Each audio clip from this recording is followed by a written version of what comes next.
divided by r, so it should be less, and when anything minus from 1, your answer is in decimal, and decimal is multiplied by g, it means gravity decreases. So with height, gravity decreases.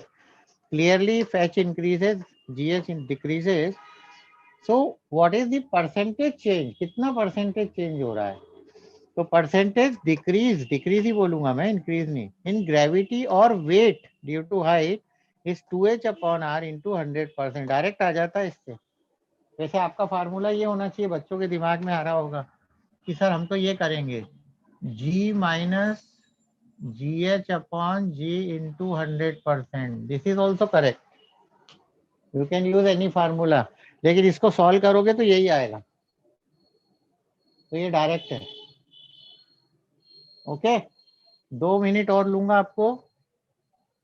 Variation in g due to depth. अब अगर हम अंदर जाएं तो क्या होगा? जाते हैं अंदर, जरूर जाएंगे.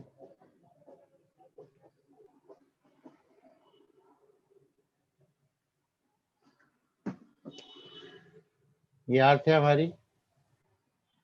This is centre and initially again I am at a M g and this is my distance, and capital M is mass. And suppose you are moving inside, यहाँ तक आ गए, खोदते खोदते D तक आ गए, तो डिस्टेंस क्या बचा? R माइनस डी बचा. और ये जगह है, अब ये इतना मास हमको अट्रैक्ट करेगा. This is B point. कौन सा पॉइंट है ये? बी. मास एम ही है और ग्रेविटी या जी डी हो गया.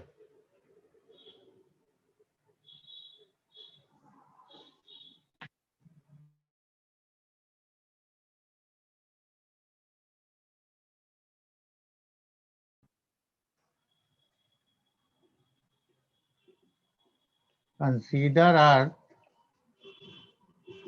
with center O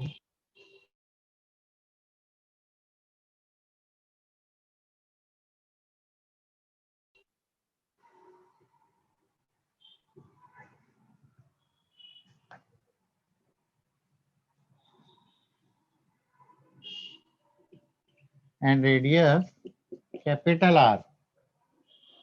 Okay. Let a body of mass M is on the surface of Earth at point A. यानी फर्स्ट इक्वेशन तो मेरी वैसी आने वाली है जो पहले थी, वही आएगी, देखना.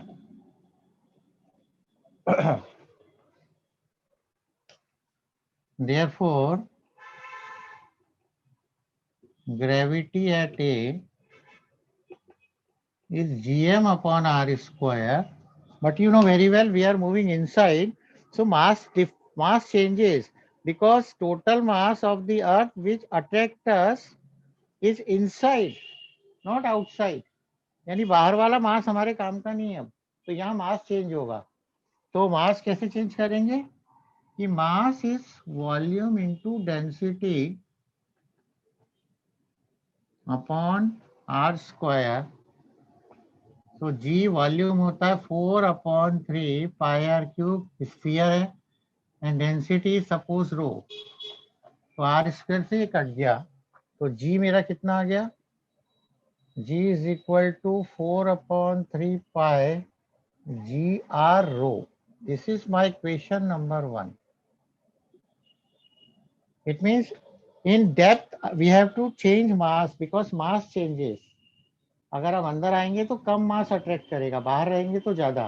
ओके, सो नाउ कहां पर है हम? बी पे. Now gravity at B at depth d. तो यही इक्वेशन आ जाएगी क्या चेंज होगा देखना, आप खुद ही समझ जाओगे। जी आर बदल जाएगा, आर क्या हो जाएगा, r minus d. This is my equation number 2। इसके अंदर बाइनोमल नहीं लगानी पड़ेगी, डायरेक्ट काम हो जाएगा। तो on dividing equation 2/1 g d upon g, तो चलो मैं लिख ही देता हूँ, 4/3 pi g r minus d into rho, 4/3 pi g r rho. चल चल चल चल चल चल चल चल। So g d upon g equal to r minus d upon are.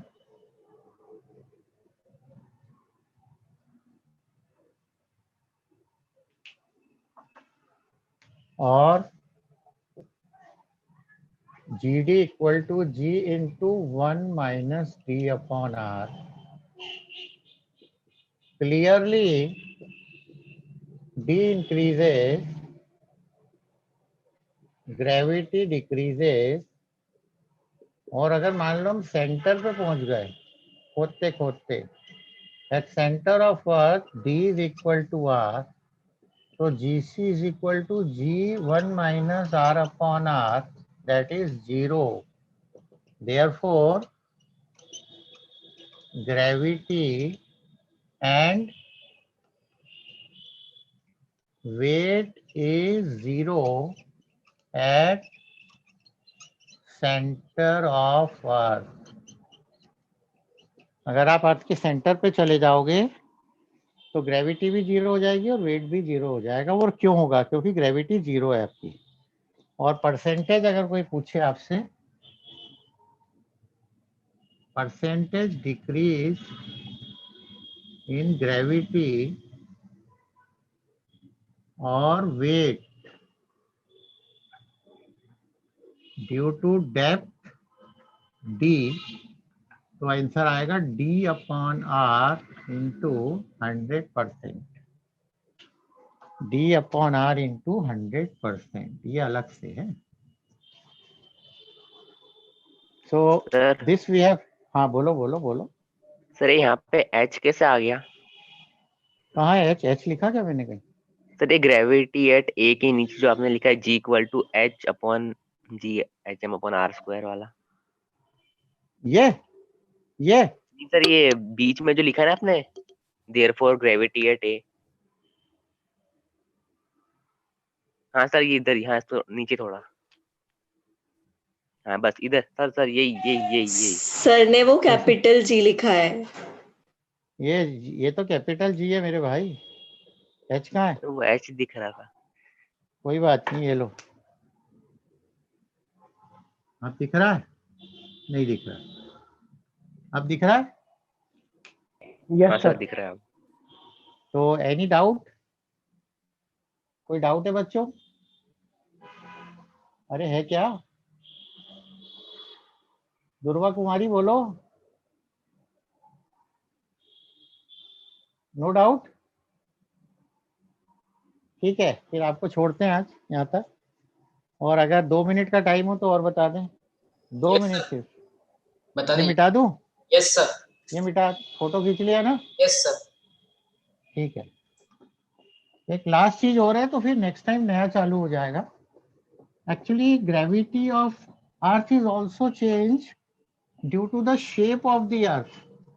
The earth shape is not perfectly spherical, it is spherically oblate, यानी flattened at the poles and bulges at the equator। अर्थ ऐसी होती है तो elliptical. हाँ हाँ, थोड़ा सा, पूरा तो नहीं पर है। हाँ, variation in g due to shape of earth. तो earth is not perfectly spherical, it is spherically oblate।